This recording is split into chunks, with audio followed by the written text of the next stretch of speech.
Hey everyone, welcome to Flexible Feasts. Today we've got a high protein breakfast recipe which is a mixed berry protein yogurt bowl. It's packed with nutritional benefits that will support your health along with just the right amount of sweetness to satisfy your taste buds. It's a breakfast sure to keep you satisfied until your next meal and not make you feel sluggish. Here's how to make it. Start with a bowl which you'll eat your yogurt from. Add 1 cup of plain non-fat Greek yogurt. Follow that with 1 scoop of your choice protein powder. I'm using a vanilla whey protein powder here. Mix the two together until it's smooth and there are no more clumps from the protein powder. Once you're done, add 1/3 a cup of granola, preferably the lowest sugar one you can find.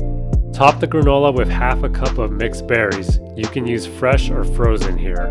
Finish with a teaspoon of chia seeds. And that's all there is to it. You've got a healthy mixed berry protein yogurt bowl to start your morning off right. The recipe is flexible and customizable. Feel free to use whichever flavor protein powder, granola, or fruit you prefer. If you enjoyed the recipe, please give the video a like and subscribe to the channel.